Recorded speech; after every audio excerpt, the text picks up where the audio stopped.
vamos a hablar un poco de cultura, economía, de industrias culturales. Tengo el honor, el placer de compartir con dos grandes invitados.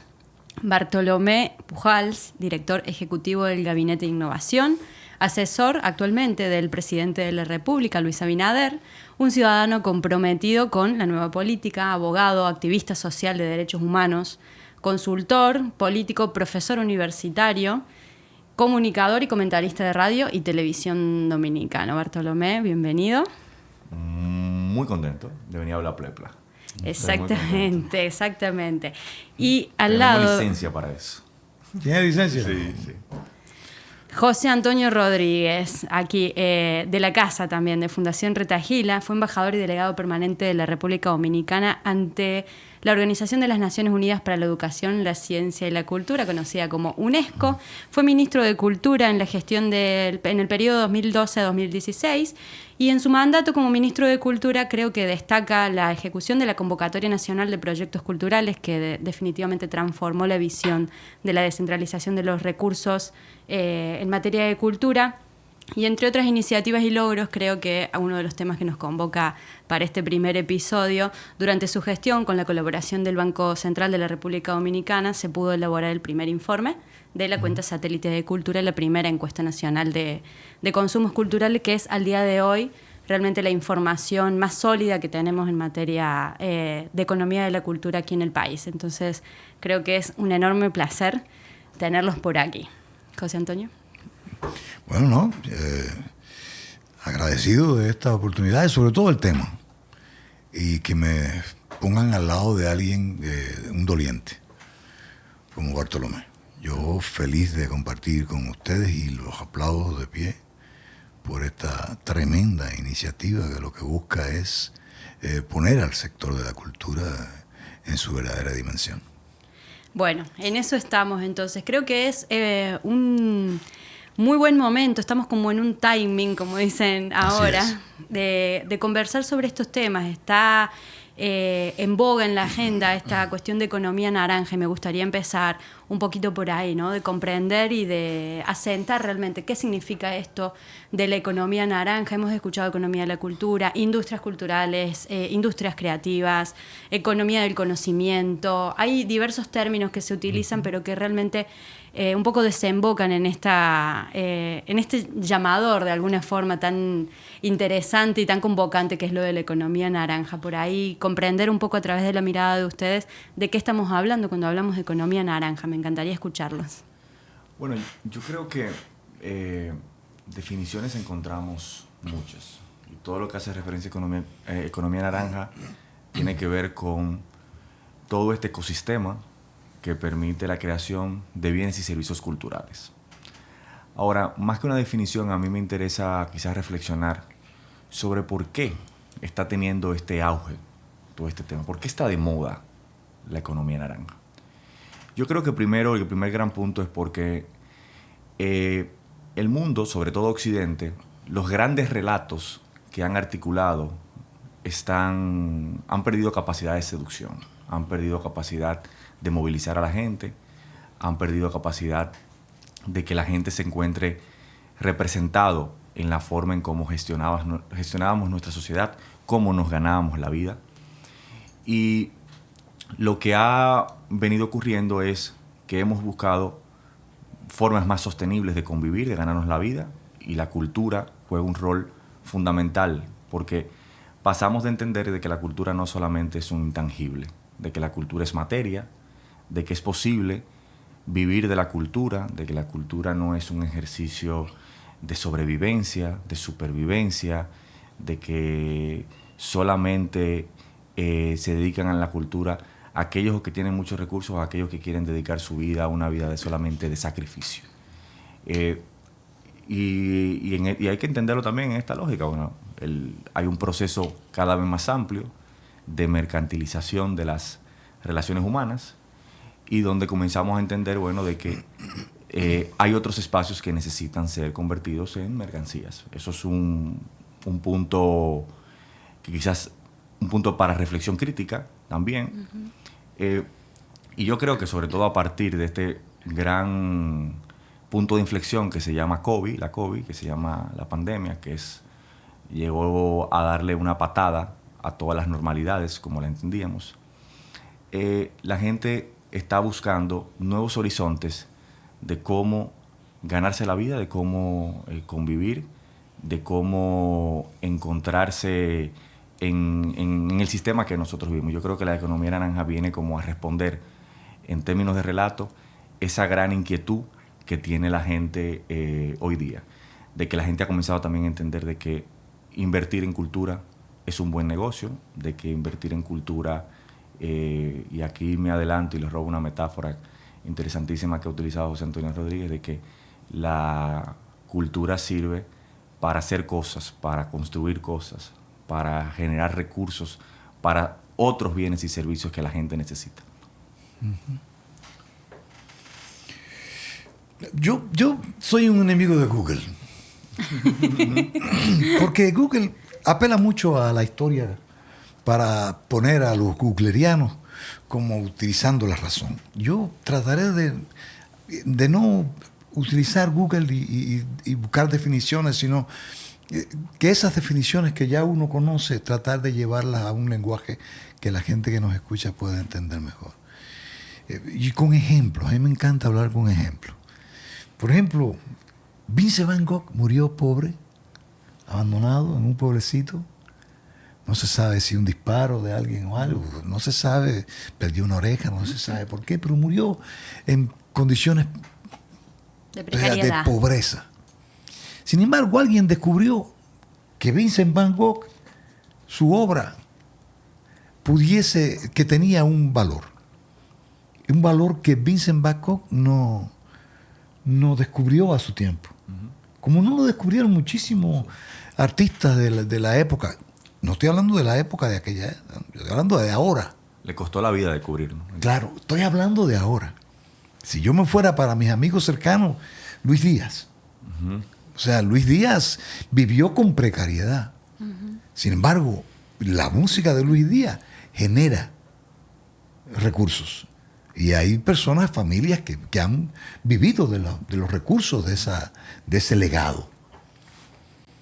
¿Qué hubiese pasado si Van Gogh hubiese leído el informe del Banco Interamericano sobre la economía naranja?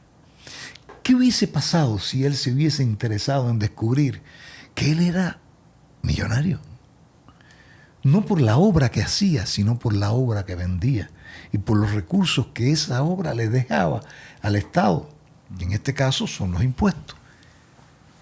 ¿Qué hubiese pasado con Vincent Van Gogh o estos amigos artistas si se dan cuenta del valor que tienen? Que no solamente es llenar una sala, un estadio, sino que ese estadio y esa sala que tú llenas genera recursos que son utilizados en muchísimos beneficios que no tienen a veces, y por lo regular no tienen nada que ver con la cultura.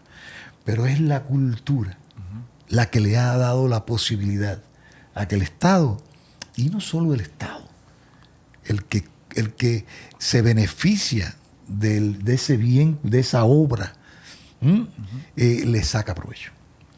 O sea, yo quisiera, y por eso empecé hablando de que no soy muy Google, y que entiendo que por la presentación que hiciste de mí, la invitación va más por la experiencia personal que yo pueda haber tenido dentro del Ministerio de Cultura y en la Delegación Dominicana ante la UNESCO. Y agradezco infinitamente que yo tener aquí al lado a alguien que me va a entender. Tú sabes que tú decías algo, me lleva a esa reflexión. ¿Por qué cuando pensamos también en artistas pensamos en pobreza? Claro. Pensamos en eso, en sobrevivencia. Y yo creo que... Pero tú no tienes la culpa, Bartolomé. No, tiene claro. la culpa el artista que apela a esa pobreza para demostrar que ha triunfado. Claro. Fíjate cómo casi todos los artistas dicen, yo era pobre. Pero no hables de tu pobreza, porque todos somos pobres. Claro. Habla de tu riqueza.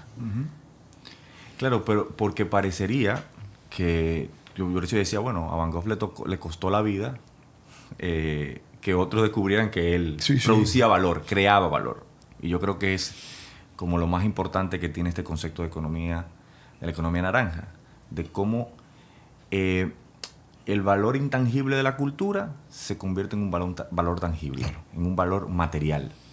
De que cuando nosotros vemos un espectáculo, detrás de ese espectáculo, hablando de ejemplos, hay una cadena de sucesos, de actores, de personas que lo hacen posible, claro, pero que cada una de esas personas es un empleo y que ese empleo lleva dinero a su casa y que toda una industria te genera, o todo un ecosistema, la posibilidad de vivir de lo que es un intangible. Claro. Claro. Por eso, ¿por qué bueno, tú que tienes hijos, yo tengo hijos, si mi hijo me dijera, quizás porque yo estoy sensibilizado, pero la mayoría, bueno, yo me quiero dedicar al cine, me quiero dedicar a pintar, los padres se ponen la mano en la cabeza, este muchacho va a pasar hambre, este muchacho va a coger lucha.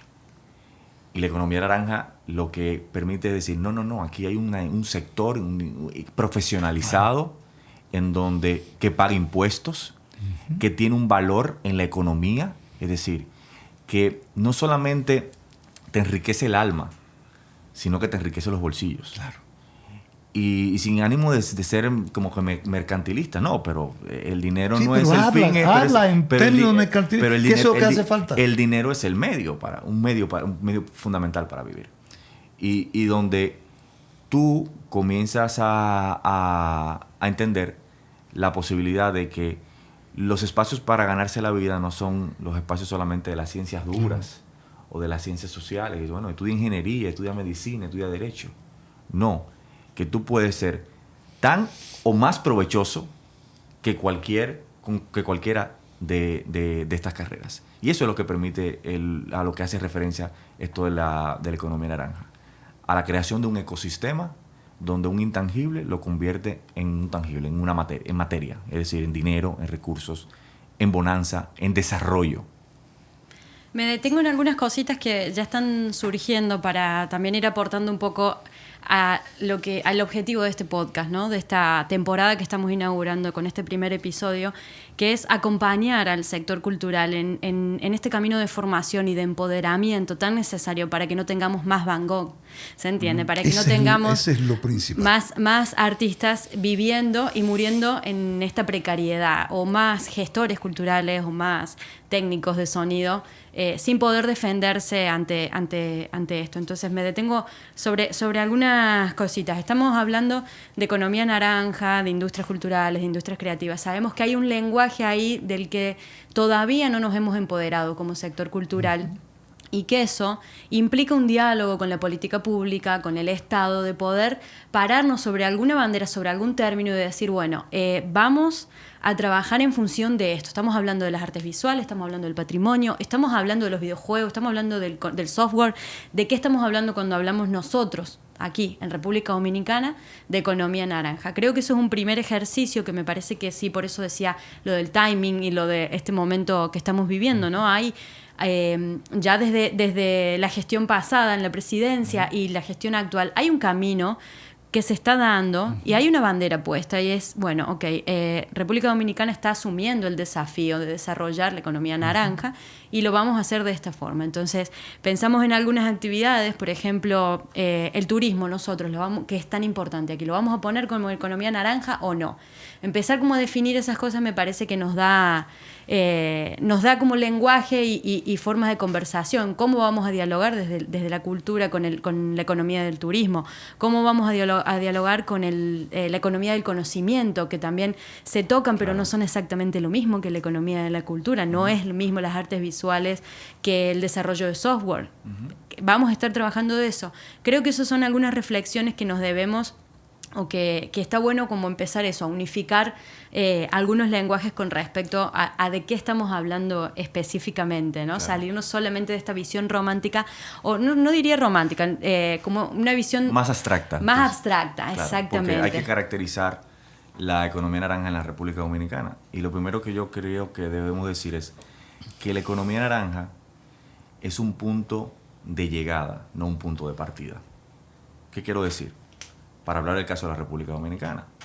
Tú citabas, por ejemplo, turismo, ¿lo vamos a considerar o no? Bueno, es una discusión que se ha dado en todos los lugares En Colombia, por ejemplo, la discusión que están teniendo ahora es que hay sectores que no se quieren, no se autodenominan parte de la economía naranja. Y hay quienes dicen, sí, tú eres parte de la economía naranja. Y ahí hay una discusión. Ahora, ¿qué quiero decir esto con que es un punto de llegada, no un punto de partida? El punto de partida es primero la construcción de una agenda política cultural. Y si tú quieres quitarle el componente político, de una agenda cultural. ¿Y para qué sirven las agendas? Para unificar a las personas. Yo creo que aquí se necesita un espacio centrífugo que genere una conversación para generar un marco común en términos de las industrias culturales, de la economía naranja, en el caso de la República Dominicana. Porque estamos hablando muchas cosas al mismo tiempo, pero también muchas cosas diferentes al mismo tiempo. Y para tú poder como generar un ecosistema, lo primero es que tienes que ponerte de acuerdo. Yo creo que estamos como quizá en esa etapa. Estamos en la prehistoria de la discusión. Es una discusión más prehistórica porque estamos primero creando... La República Dominicana, te hago la pregunta, ¿tiene una política nacional cultural al 2030? No, no la tiene. No tiene una hoja de ruta. Nosotros como país, el sector cultural no sabe decir de manera conjunta, lo puede decir de forma individual, pero una agenda política lo que hace es que unifica y genera acuerdos. Te dice, nosotros, ¿dónde queremos estar en el 2030 en materia cultural?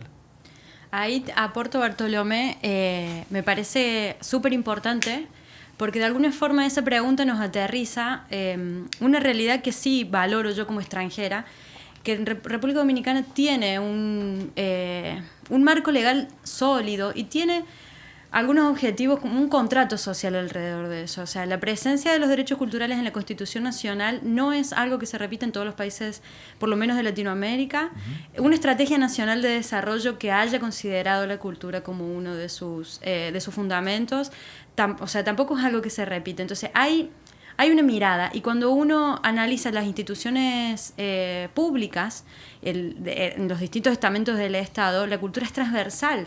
O sea, uno encuentra presupuesto en cultura no solamente en el Ministerio de Cultura, o sea, hasta la policía tiene un área de cultura. Entonces, evidentemente hay una visión que me parece que una Agenda 2030 en materia de cultura puede aportar como a unificar un poco ese camino.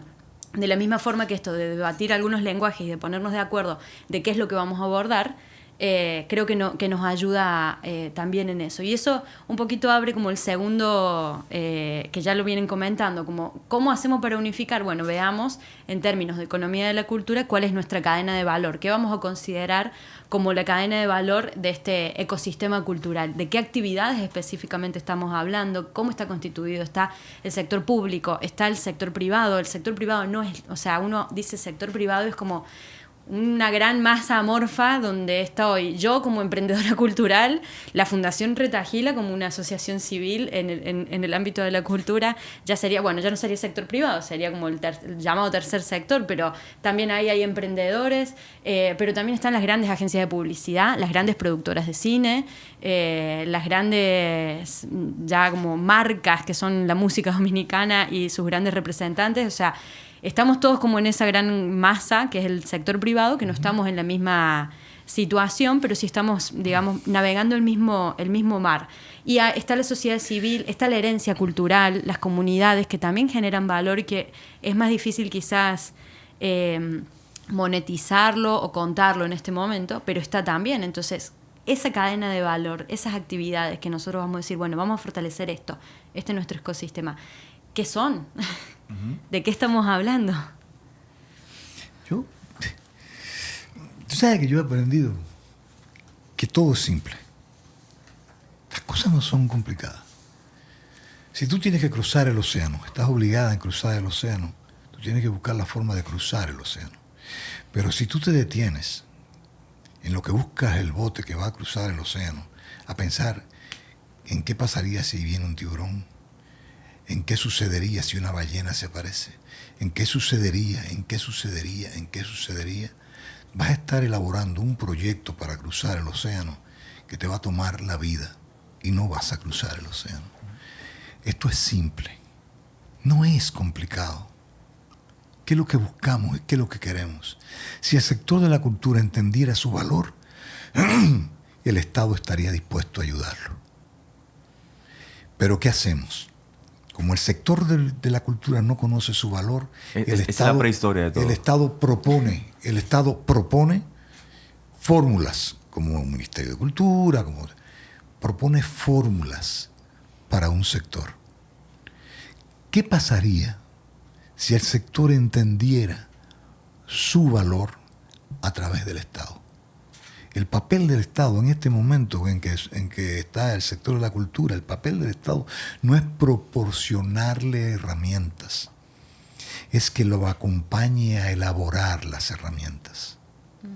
Porque cuando el Estado te invita no a cenar lo que ya yo te tengo en la mesa, sino que yo te invito a que tú conmigo hagamos la comida que vamos a comernos, ya esa chef o ese chef ya se va a sentir en importancia, porque el Estado le ha invitado a elaborar una comida para degustar. Yo creo que estamos en un momento perfecto para que el Estado, en lugar de proporcionar, se obligue a acompañarse.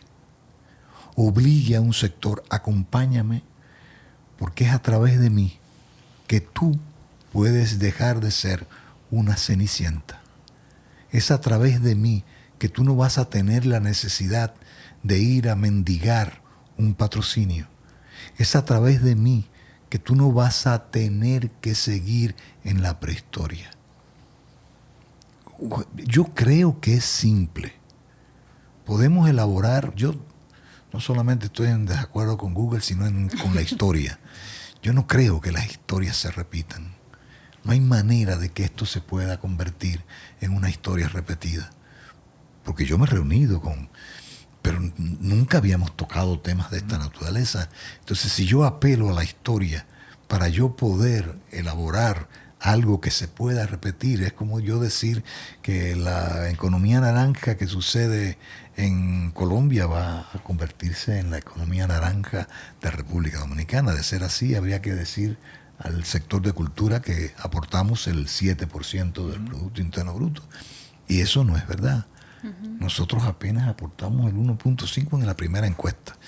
Y sobre el turismo, yo no sé cómo el turismo puede desligarse de la cultura, porque la economía naranja es consumo. Y uno de los sectores que más consume cultura es el turismo. ¿O acaso la comida, la gastronomía? Eso, hasta la playa se convierte en una acción cultural. Porque quien te acompaña es un dominicano. El que te atiende es un dominicano. Todo lo que es identidad es cultura. Mira, tú acabas de tocar un tema, para mí, que es el punto de partida. Si tú tienes que partir en la sociedad mundial y local en la que vives hoy. Una sociedad en donde, claro, desafortunadamente tú tienes que demostrar lo que vales. Es así. Y cada vez que no hay conquista sin lucha. No hay conquista sin lucha. Yo te voy a poner un ejemplo concreto. Con el proyecto de presupuesto general del Estado para el año que viene. Hay unas partidas que se le dan a las asociaciones sin fines de lucro. Y esas partidas son en función de la temática de cada asociación de esta. Y se reparten a través de los diferentes ministerios. Solamente las partidas al Ministerio de Cultura, es decir, de fundaciones como por ejemplo Retagila, que pudiera recibir recursos del Ministerio de Cultura. El total fueron 66 millones de pesos. ¿Tú sabes cuánto se le dieron a las organizaciones religiosas? 90 millones de pesos. Okay. A fundaciones que son religiosas, que no son industrias, sí, le dieron 90 millones de pesos. 90 millones de pesos. Y a las fundaciones asociadas al Ministerio de Cultura le dieron 66 millones de pesos. ¿Pero por qué? ¿Por qué? ¿Por qué? Porque no se le ha demostrado al liderazgo político cuánto vale la cultura. No, es la cultura que no la ha demostrado por eso, al sector político. Porque al final... Porque el religioso sí le ha demostrado. Totalmente. Sí le ha demostrado. Y ejerce, así sea con el temor, claro, con el miedo. Pero el pensamiento estratégico está volcado pero la allí. Cultura no. Entonces, fíjate cómo ni siquiera voy a hablar de los presupuestos, porque si hablamos de los presupuestos, lo que hemos visto es que históricamente lo que ha habido es una reducción de los presupuestos que están destinados al Ministerio de Cultura. Estoy hablando de lo que le dan a las fundaciones. Y cuando tú comienzas a comparar fundación por fundación, tú te vas a encontrar que las fundaciones que están en la cultura producen bienes y servicios culturales. Y ninguna de esas fundaciones que están recibiendo recursos que son religiosos, lo único que dan es agua por el alma, ¿está bien? Sí. Perfecto, yo lo veo bien. Pero ¿cómo puede ser que tengamos ese nivel de diferencia? Y es precisamente porque no hemos entendido la necesidad.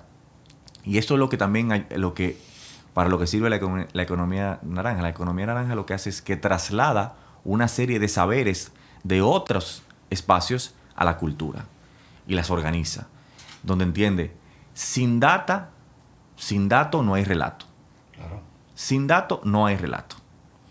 Porque si nosotros no sabemos, lo primero es que cuando yo decía, ¿dónde queremos estar en el 2030? Lo primero que nosotros tenemos que saber es decirnos qué presupuesto queremos nosotros que dedique el sector público a través de su presupuesto, cuánto queremos que incremente el apoyo de las marcas. ¿Por qué las marcas apoyan menos a la cultura? ¿Por qué hay que mendigar cada vez más con las marcas? Porque no hay conocimiento. Claro, ¿por qué? Porque no hay datos. Claro, Esto es una industria. Porque cuando se le va a una marca, ¿qué es lo que pasa? No se habla en el lenguaje del que está frente a la marca. El que ve la marca ve números, ve dinero, y el político ve votos. Y es lo que representa es tú tienes que hablar en el discurso, en el lenguaje, que tu interlocutor, al que tú procuras generar una alianza, un apoyo, te va a entender. Y es decir, esto es bueno porque esto representa tantos recursos en la economía dominicana. ¿Qué ha dicho Colombia, por ejemplo? Colombia dice, nosotros queremos en 10 años pasar de un 3 a un 4% de lo que representamos del PIB al 10%. O sea, tienen una meta, se lo están planteando. Es decir, nosotros podemos ser una de las patas de la economía colombiana. Y lo aspiramos y estamos desarrollando planes en función de eso. Entonces, yo creo que es, para mí, una de las cosas más importantes que se ha hecho aquí en la cultura fue esa encuesta de consumo cultural que promovió José Antonio cuando fue ministro. Porque generó un punto de partida. Pero ¿qué pasó después? El mismo sector no salió a defender ese logro. Los proyectos culturales. Que cuando llegue ahí ahora, cuando digo, ese documento que debió ser un documento que debió institucionalizarse, por lo menos para que bianualmente se haga, era la patente de corso para que el sector cultural pueda comenzar. Cada vez que llegara el momento de la discusión del presupuesto, le digo, cuidado, nosotros representamos tanto. Nosotros representamos tanto en la economía. Claro. Y meterse con nosotros es meterse con un sector poderoso porque tenemos dinero. La única manera que en el movimiento afrodescendiente cambió totalmente luego de la lucha de los derechos civiles en Estados Unidos fue cuando se creó una burguesía negra. Cuando se comenzó a crear, que aparecieron las Oprah, que aparecieron Michael Jordan, que aparecieron los jugadores, que comenzaron los millonarios negros, las voces cambiaron en otra dirección. Y fíjate lo que terminó ocurriendo. Un presidente afroamericano. Además, ¿qué te hace a ti competitivo en el mundo? Que no sea la cultura. Claro. Hasta eso. Olvídate de que la cultura sea, además de todo, una industria que aporta y apoya al Producto Interno Bruto. Lo más importante que tiene la cultura es que es lo único que te permite a ti ser competitivo. Tú te vas, hay gente que hace chistes con eso. Si tú te vas al aeropuerto más frecuentado y que donde menos dominicanos vayan, digamos que al aeropuerto de Kuwait, por decirte a alguien, y tú reconoces a un dominicano porque se pegó de una pared y subió una pata. Tal vez sea un chiste, pero es lo que te hace competitivo. Para muchas personas eso no tiene valor, pero te lo dice alguien que fue embajador ante la UNESCO, un organismo lateral, donde tú tenías que poner por encima de tus palabras y de tus posiciones, porque además no pueden haber posiciones políticas, tenías que poner lo que tú eras. Tu identidad. Es lo único que te identifica. Totalmente. No hay forma de un nombre. Tu nombre no sirve para nada. Tu trayectoria no sirve para nada. En organismos multilaterales como la UNESCO, lo que interesa e importa es tu descendencia, es tu cultura, es tu educación, es tu forma de ver los problemas que se puedan promover ahí yo le digo, para buscarle tu soluciones. pizca de valor en la diversidad. Claro, porque cada quien le va a buscar una solución a los problemas. Y eso es cultural. Es cultural. Aportando un poquito a este tema de los datos, sabemos que este esfuerzo el país lo ha desarrollado, sabemos que hay que darle continuidad, que hay que retomar eso, que hay que generar no solamente institucionalizar la encuesta nacional de consumos culturales, sino también incorporar a toda esta batería de recolección de datos que el Estado tiene, porque el Estado dominicano tiene recolección de datos, incorporar, se está planificando el censo para el año que viene. Claro. ¿Cuál es el enfoque de la cultura? ¿Cuál es el Claro, enfoque de la cultura que se va a incorporar ahí? La encuesta nacional de fuerza de trabajo, ¿cómo vamos a hacer para que eso, que fue fundamental también para la encuesta nacional de consumos culturales, ¿no? Entonces, ¿cómo podemos generar una batería de datos que supere, ¿no? estos dos instrumentos que ya se desarrollaron? La encuesta nacional de actividad empresarial, que nunca toma en cuenta la cultura. ¿Por qué no la toma en cuenta? Exactamente. Pero Por ejemplo, es por el sector. Claro, ahora No es por los empresarios. la encuesta nacional de actividad empresarial va a componer el componente de innovación, porque yo estoy pidiendo y peleando para que lo agreguen, para que me lo midan. Pero fíjate que solamente te miden los mismos rubros. Pero ¿quién eres de tú? siempre. El Estado Claro, está haciendo, claro. forzando lo que debería forzar el sector. Creo ahí, José ¿Tú me Antonio... estás entendiendo? O sea, José yo de Antonio, verdad quisiera que en lugar de tú forzar, tú le digas al sector de la cultura, ustedes quieren estar. Y te van a preguntar, ¿para qué? Ah, para esto. Y entonces ustedes como Estado le enseñan a ellos cuál es el valor de estar ahí. Ah, sí. Vamos a discutir cómo quieren estar. Y en ese proceso ellos van a entender su valor. Creo que este podcast y algunos esfuerzos que se han estado desarrollando, el mismo Foro Caribe Naranja, y algunas entidades que están, digamos, metiendo este tema en agenda, creo que tiene que ver también con incorporar al sector, porque hay que darle formación al sector para que pueda debatir sobre sí mismo. Entonces, es un poquito ese esfuerzo que se está haciendo. Quisiera recuperar algunos datos, porque estamos hablando de la cuenta satélite de cultura, que se hizo en base al enfoque de la demanda, es decir, al gasto que se hace en cultura. O sea, esa fue la elección que tuvo el país. Y al consumo, más que nada. Claro, exacto.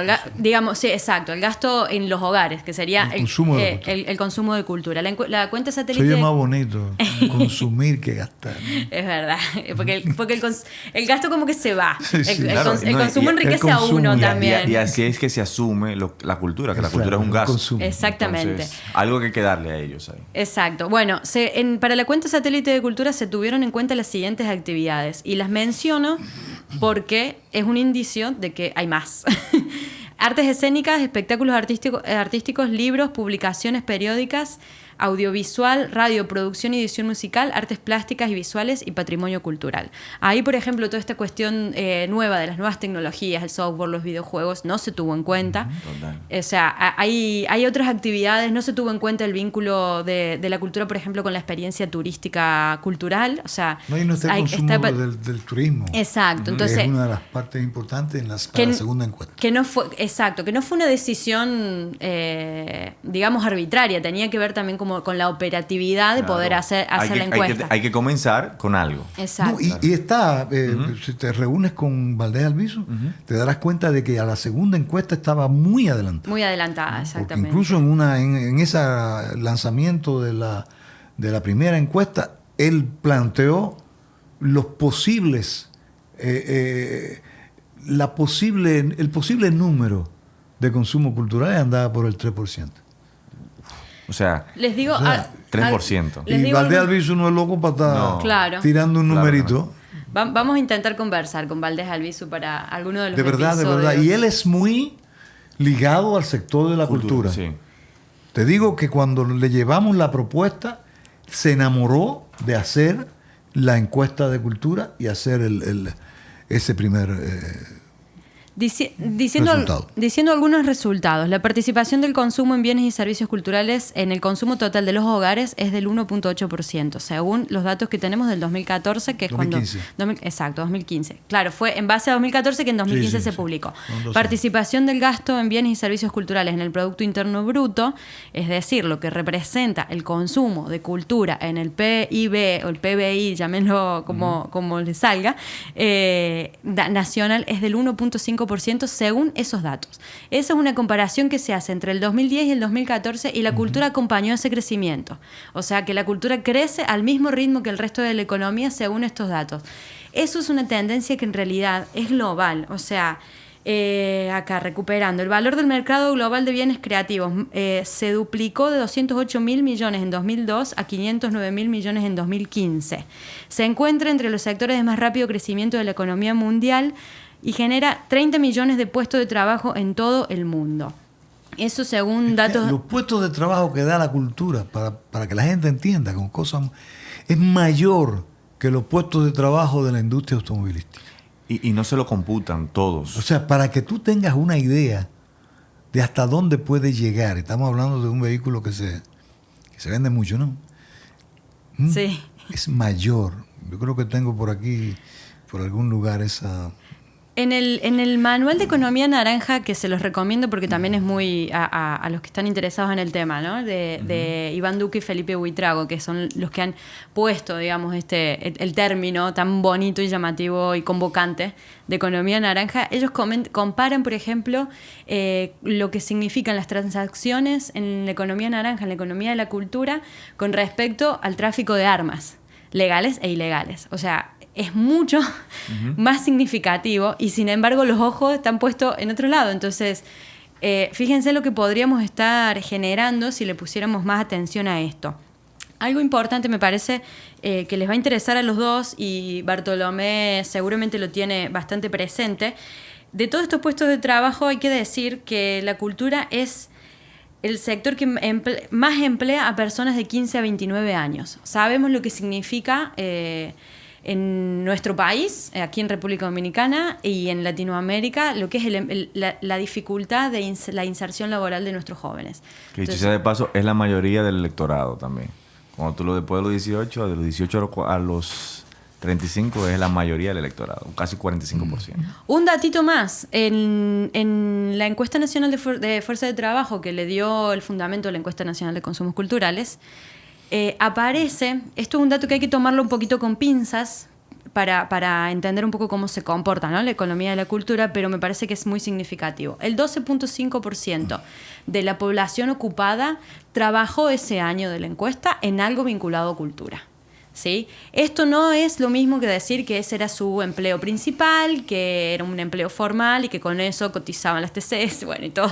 No es lo mismo, pero sí es importante decir, ahí hay algo que está ocurriendo. O sea, si el 12.5% de la población, que son las estimaciones que salen de esa encuesta, trabajó en algo vinculado con la cultura, pues, ¿qué nos estamos perdiendo por no empoderarnos de esto, por no desarrollar, ¿no? O sea, si nos va a emplear jóvenes, va a emplear mujeres. No tengo ese dato, pero es verdad que emplea muchísimas mujeres la economía de la cultura. No tengo un dato ahora específico, se lo prometo para otro episodio. Y emplea tanta gente a lo largo de un año. ¿Qué nos estamos perdiendo? Totalmente. ¿Y cómo tú cambias el perfil? El perfil del empleo en la República Dominicana, el perfil exportador de la República Dominicana, porque, por ejemplo, el índice de innovación global, ya que estamos hablando de datos, te mide, por ejemplo, la cantidad de exportaciones de bienes y servicios creativos. Cuando tú revisas los últimos índices de innovación global con respecto a la República Dominicana, te dice información no disponible. No hay información.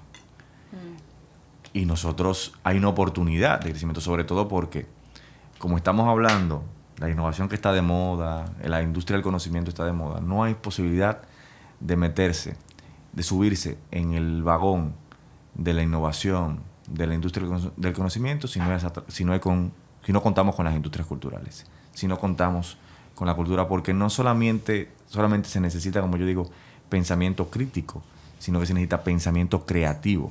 si nosotros no tenemos ciudadanos en donde se le haya fomentado el pensamiento creativo, no hay posibilidad de que nosotros podamos explotar eso que tú decías, José Antonio, nuestra identidad, los que nos diferencia cae en frente esas al palabras mundo. tuyas, está tan clara que vuelve a caer la educación y el cambio de conducta.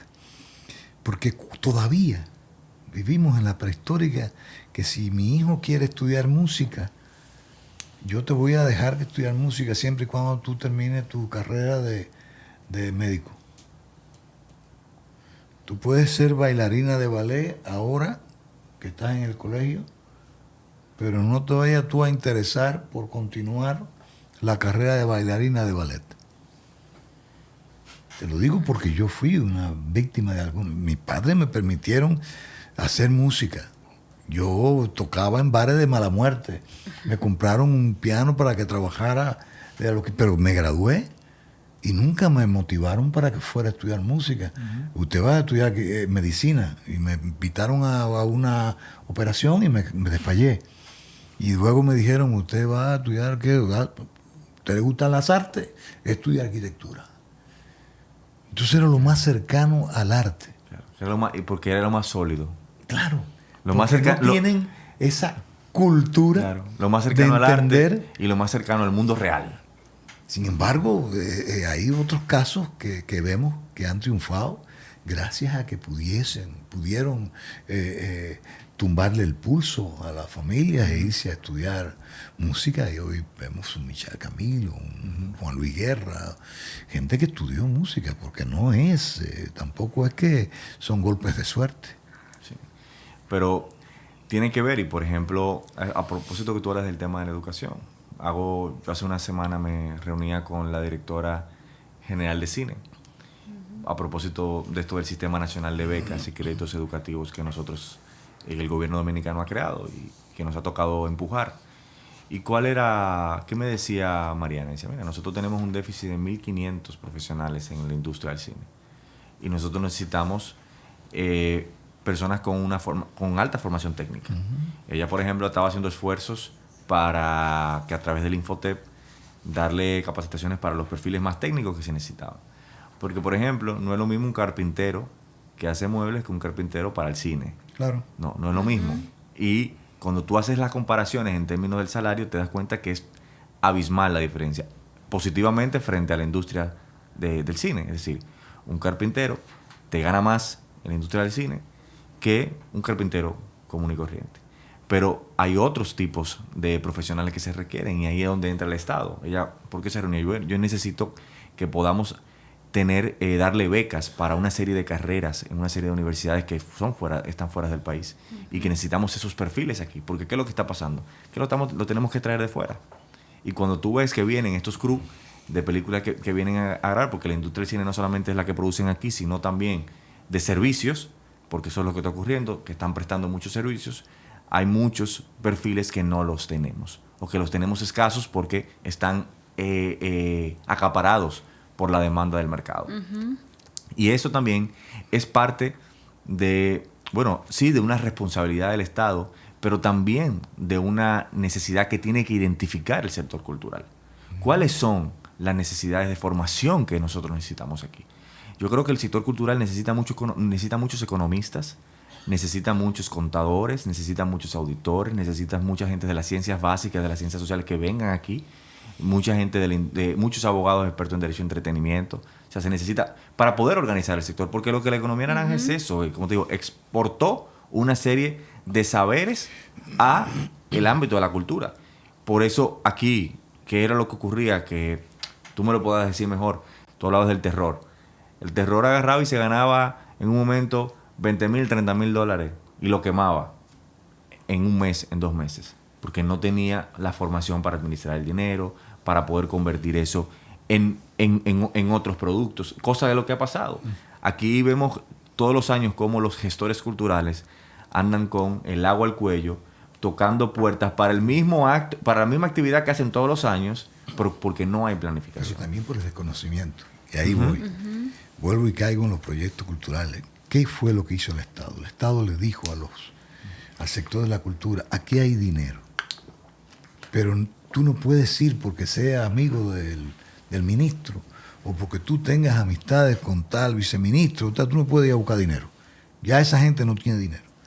Tú tienes que ir a una comisión que va a evaluar un proyecto que tú le presentes.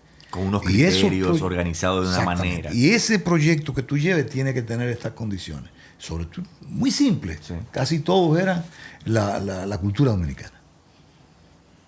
Pero estaban... Claro, una estrategia de medición, de seguimiento. Y la gente iba y presentaba un proyecto. No se le entregaba el 100%. Se entregaba el 70%. Una de las condiciones para tú tener ese 70% para desarrollar el proyecto era que tú tenías que el 30% diligenciártelo con tu comunidad. ¿Por qué? Porque no era verdad que el Estado iba ahí a decirte que en qué está tu proyecto. No, es la comunidad que te va a estar diciendo todos los días qué hiciste. Se convierte en auditor. Dime, ¿qué tú hiciste? ¿En qué va la vaina? Y le creas capacidades al gestor cultural. Claro, pero ¿qué pasó? Muy bueno, maravilloso, pero el sector no creyó en eso. No lo defendió. No lo defendió. Entonces, por más que haga el Estado, si el sector de la cultura no entiende su valor, y eso sí, el Estado tiene que hacerlo. Porque el sector de la cultura todavía cree, yo recuerdo una vez que hicimos una reunión para un poco hablar de esto, con un sector que no voy a mencionar. Y cuando nos reunimos para hablar de la importancia que ellos eran para el Producto Interno Bruto, se pararon y me dijeron que ellos no eran empresarios para estar metidos en algo de que... O sea, pero señores, no, yo no estoy hablando de que ustedes sean empresarios, ustedes son artistas. Pero ustedes como artistas, no. A mí no me hable de dinero, a mí no me hable de cosas. Tú necesitas dinero para poder impulsar esos proyectos. Es un desconocimiento de su valor. Totalmente. Pero hay unos jóvenes que van subiendo, que son los verdaderos responsables de decirle a esta gente, a todos nosotros, los viejitos, ustedes son valiosos. Claro. Gente que quiere vivir de la cultura, que quiere que otros más sigan viviendo de la cultura. Y en eso ustedes tienen como Estado que enseñarnos nuestro valor. No es su valor. No es tú decir, viene, vamos a hacer esto. No. Vengan, ¿qué debemos hacer? Y ahí yo lo conecto con algo que tú has dicho, Ceci, en otras ocasiones. El valor no solamente en términos económicos, que es fundamental, sino el valor en términos de desarrollo. Porque digo, hoy vivimos en una sociedad que funciona a través de los incentivos. Los políticos funcionan a través de los incentivos. Cuando tú vas a una mesa, tú no vas, la mayoría de las veces tú no vas a convencer, tú vas a negociar. Y cuando tú vas a una mesa, tú le dices a un actor público, a un actor privado que tú estás procurando un apoyo, tú le demuestras por qué él tiene que apoyarte. No le exiges por qué él tiene que apoyarte. Hay casos en que sí, que hay derechos, sí. La Constitución establece que tenemos derechos culturales. Hay un pacto de los derechos civiles, sociales y culturales. Son derechos de segunda generación que están ahí. Pero al final de cuentas, la concreción de la política pública pasa por los incentivos que tú le das a los actores que tienen que tomar las decisiones. Y cuando tú le dices, no es solamente que esto mejora a los seres humanos, crea mejores dominicanos, crea mejores ciudadanos, sino que, como he dicho en otras ocasiones, esto además genera más empleo, genera más bienes y servicios. Y voy a utilizar la metáfora que tú decías. Si el Producto Interno Bruto es una carretera, la carretera de aquí a Punta Cana, bueno, hay 50 kilómetros de esa carretera que es de cultura. Si eso no es toda la carretera, pero sin esos 50 kilómetros no se llega. No se llega. Mira, te pongo el dato reciente, ya que mencionabas a Mariana, la directora Mariana Vargas, la directora general, la Dirección General de Cine, de Eje Cine. $200 millones aportó el cine en los últimos 12 meses al Producto Interno Bruto. 1.500 plazas de trabajo. ¿Cuántos hospitales hacemos con eso? Pero es un error. Y ahora mismo el sector de la cultura no puede dividirse. No es el cine, es el sector de la cultura con el cine ¿Qué? que da 250 millones. ¿Por qué? Porque cuando tú hablas de un 1.5 no hablas de 250 millones, habla de 60.000 millones. Puse este dato. ¿Me estás entendiendo, Bartolomé? Claro. Totalmente. Nosotros, no. Eso es, tú sabes habla por qué- de eso. tú sabes Pero por qué es en lugar importante. de decir el cine aportó 60.000 millones al Producto Interno Bruto. No es menor lo que tú estás diciendo. Porque, Y eso sin la segunda encuesta. porque cuando tú lo hablas solamente de la perspectiva del cine, es decir, de una parte del todo, tiendes a dinamitar la posibilidad Claro. de construir una agenda. Claro. Además de que el cine no es solamente las personas que van, el cine también es la música que se incorporó. Claro, bueno, exactamente. O sea, hay el actor que trabajó. Tú estabas diciendo, o sea, los carpinteros que sectores, hicieron los claro, muebles, ¿verdad? claro, Entonces, Claro, y hay mucho ojo, más de 250 millones. Sí. Pongo este dato porque sí me parece importante y esto nos abre otro de los episodios que vamos a tener. ¿Por qué el cine puede decir y defender esto? Porque tiene una ley, Claro. tiene una dirección general, tiene datos Y es un creados. sector maravilloso que ha crecido y que, Tiene datos y creados. que se cuida. Tú puedes encontrar quiénes son los profesionales de cine, porque ahí están toditos para poder trabajar en el cine y todo el mundo tiene su tarjetica de cine para poder, o sea, porque tenemos una ley, porque tenemos los datos, porque podemos verificarlo, es que pueden defenderse. Pero antes de esa ley pasaban por el mecenazgo. Que, Bueno. que es muy bonito palabra, pero era el mendigar. Exactamente. Sí lo es. Entonces, es una Ellos palabra han medieval. entendido, gracias al Estado, ese sector ha entendido su valor.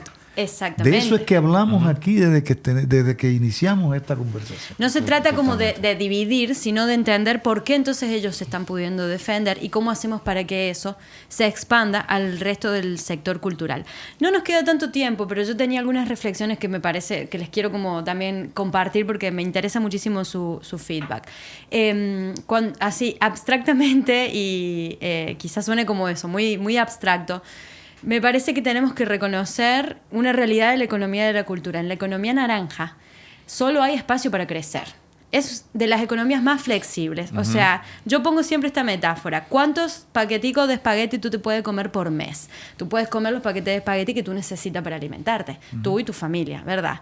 ¿Cuántas taquillas de cine? ¿Cuántos libros tú puedes leer? ¿Cuántas películas tú puedes ver? ¿Cuántos?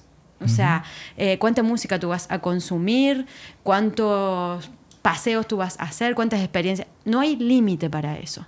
Entonces, es definitivamente un espacio para crecer, es una economía flexible con un potencial realmente infinito. Por eso es de los sectores emergentes más dinámicos del comercio mundial.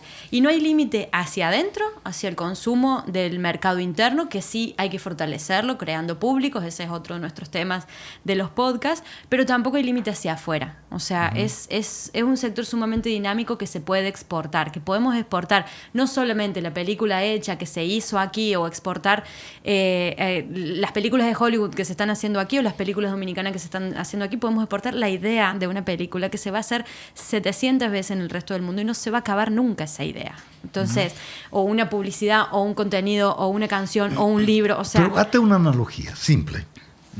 Solamente piensa que la economía es igual que la naturaleza. Y no hay nada más parecido. La economía es como la naturaleza. Si tú te opones a los cambios climáticos, si no lo entiendes, si todo lo contrario que haces y lo que la naturaleza te está diciendo a ti que debes hacer, tú, por violentarlo, por conveniencia, lo violentas, la naturaleza te va a sacar. Sí, te expulsa. Te va a ganar la batalla. La economía es exactamente igual. Mientras más tú empujes a un sector, y en este momento que hablamos, el sector de la cultura, hacia no encontrar su valor, tarde o temprano, ese sector, solamente imagínate que el sector de la cultura mañana decidiera que en 24 horas República Dominicana no va a respirar cultura. Solo piénsalo. Parece utópico, pero si nosotros viéramos la economía como una naturaleza, el artista, hay un momento, hay una generación de artistas que por estar tan avasallada va a decir, mañana no canto, mañana no pinto, mañana no. La naturaleza es igual que la economía. ¿Y tú sabes quiénes han entendido eso? Los primos hermanos de los vampiros. Digo de los primos hermanos de los vampiros porque no tienen sangre en las venas, que son los banqueros. Dicen que los banqueros no tienen corazón. ¿Qué ha hecho el sector financiero? No juntemos enemigos Claro. para el podcast. No. Pero ¿qué ha hecho el sector financiero? El sector financiero está generando líneas de estudio, líneas de investigación y líneas de acción de negocios frente a las industrias culturales, con el propósito de que están entendiendo y han visto claramente que hay una oportunidad importante ahí y van a hacerlo. Ahora, un banco muy importante de la República Dominicana en los próximos meses va a sacar una serie de especiales solamente enfocados en el tema de la economía naranja. ¿Por qué? Porque está entendiendo que hay una oportunidad de negocio, que hacia allá va la naturaleza, que hacia allá va la economía. Y si quienes mueven los ejes de la economía lo están haciendo, el sector cultural tiene que ponerse rápidamente a tono. A mí me gusta comparar, pero ¿qué es más famoso de Colombia? ¿El café o la cultura? Sí, mucha gente me decía el café. El café de Colombia es más conocido que todo porque es mundialmente, bla, bla, bla. Sí, bien, vamos a decir que sí. Que el café es más vamos, por aporta al Producto Interno Bruto 2.5. Y la cultura en Colombia es 7. ¿Dónde el Estado va a invertir cuando el café es una industria privada? Así es. O sea, Así es. Siendo una industria privada, el Estado le va a dar algunos beneficios, ¿no? Sí. Para que pueda seguir creciendo, le va a bajar los impuestos, Pero la verdadera industria del Estado es la cultural. Totalmente. Y yo creo que es a donde nosotros tenemos que ir, porque como tú hablabas del tema del cine, la historia de la ley de cine aquí es como peculiar. Sobre todo nace por una iniciativa del Estado. No es como una conquista del cine, de los como no fue la ley de mecenazgo. Tampoco. Entonces, entonces la voluntad como que aquí nace al revés. Y esa intención. Yo creo que a donde nosotros tenemos que apuntar, tenemos que generar un espacio, una centrífuga que nos ponga a todos a construir una agenda política, cultural al 2030. Tenemos que hacernos la pregunta y respondernos a la pregunta de dónde queremos estar en el 2030. Es decir, a corto, 2024, a mediano, 2027 y a largo plazo, 2030. ¿Dónde queremos estar? Escuchándote a ti, a mí me preocupa más. ¿Dónde tú vas a llevar esto hasta el 2024? ¿Por qué? Porque muy pocas personas jóvenes razonan como tú. Entonces yo, como sector de la cultura, tengo más esperanza escuchando a personas como tú. No me lo ponga tan lejano como el 2030. No, claro. Háblame del 2022. Y claro, y por eso hablo de eso. De a corto plazo tiene que ser en metas, porque además vivimos en un mundo tan dinámico que lo que tú te planteas de aquí al 2030, sin lugar a dudas, te cambia. Si tú para el 2022 tú has logrado sentar en una mesa de diálogo a una buena parte del sector, manito, no jodas más. ¿Usted me acompaña? Yo te acompaño donde tú me digas. Tengo dos cosas. No, sí, en serio, sí. Porque yo soy sector cultural. Yo soy artista. Yo necesito tener valor. Que se les reconozca. Claro. Sí. Yo no quiero seguir pagando impuestos porque yo llené una sala de teatro y que a mí no se me pueda recibir como lo que yo soy, como una industria que aporta al Producto Interno Bruto. Yo no te estoy pidiendo, yo no estoy mendigándote un patrocinio. Yo estoy pidiéndote que me ayudes a desarrollar una industria. Nos queda prácticamente nada de tiempo. Retomo esto y tampoco para no quedarnos con esta idea, porque surgió al principio del programa que como nos atajamos un poquito cuando hablamos, tampoco es que queremos mercantilizar, como si tuviéramos como cierto miedo a eso. Creo que fuimos desglosando, que fuimos abordando el problema, esta situación o este tema con cierta madurez. Creo que es hora de que reconozcamos que realmente la cultura crea prosperidad, pero sin olvidarnos que crea prosperidad, pero es prosperidad también. O sea, también es un círculo virtuoso. Es algo que genera empleo, que desarrolla condiciones, que impacta en disminuir las violencias, que genera cohesión social, pero justamente es el lugar también que nos hace felices. Sí. Entonces, es a donde tenemos que ir, no es solamente el vehículo para llegar. ¿Qué otra industria genera esas cosas que tú has expuesto? Dime otra industria.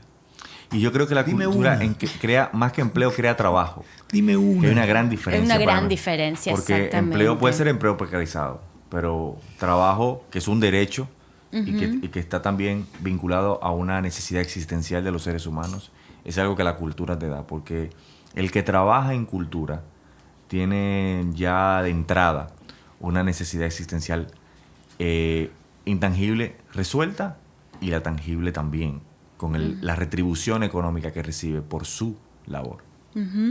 Y esto te queda a ti también como tarea por ser un doliente y por las responsabilidades que tenés actualmente, ¿verdad? De liderar estos procesos de innovación. La cultura es un vector de innovación. Así es. Los entornos creativos no solamente generan trabajo digno, generan felicidad, son alimento para el alma, pero también es un vector de innovación para el resto de la economía. Entonces tenemos que lograr también que el sector se empodere de esa idea, que aquí no van a surgir buenas ideas de buenas empresas si la gente no tiene acceso a todo ese consumo cultural que ya está haciendo y que quiere seguir haciendo y que se puede hacer crecer. Además, sí soy una mercancía. Sí lo soy. ¿Cuál es el temor? Cuando yo convoco para un concierto, yo me subo arriba de un escenario para venderme, para vender un arte que hago. Sí soy una mercancía. ¿Por qué yo tengo que sentirme mal? Lo que yo tengo que ser es una buena mercancía que la gente consuma. Sí. O sea, ¿cuál es el temor de que los artistas piensen que yo no soy mercancía? Que claro que somos una mercancía. Lo somos desde que convocamos a que nos vean en las vidrieras. ¿O acaso un escenario no es una vidriera? Sí, lo es. O sea, ¿cuál es el temor? Si no debemos sentirnos que cuando nos llamamos mercancía nos están rebajando. Lo que se nos rebaja es cuando somos una mercancía barata y mala. Y mal hecha, incapaz de estar en un escaparate para atraer gente. Entonces sí somos una mercancía barata. Yo creo que es valor. O sea, eso me gusta más el concepto de valor. De valor. Sí, pero bueno, la gente le tiene mucho miedo, pero sí lo son. Sí. Ya me pasé, ¿verdad? Sí. Aporta valor, crea valor y es valor. Totalmente. Señores, muchísimas gracias. La verdad, no se imaginan la alegría que yo siento en este momento de haber compartido esta charla con ustedes. Estoy segura que también los compañeros de Retahila y que toda la gente que está escuchando este podcast. Yo creo que cumplimos porque hablamos plepla. Sí, pero la plepla. Sí, pero plepla. Sí, claro. es plepla. Pero es plepla con valor. Claro. Es plepla próspera. Totalmente. Bueno, señores, muchísimas gracias. Nos encontramos con el resto en el próximo episodio del podcast de Retahila. Bartolomé Pujals, José Antonio Rodríguez. Nada, gracias, solo palabras de agradecimiento.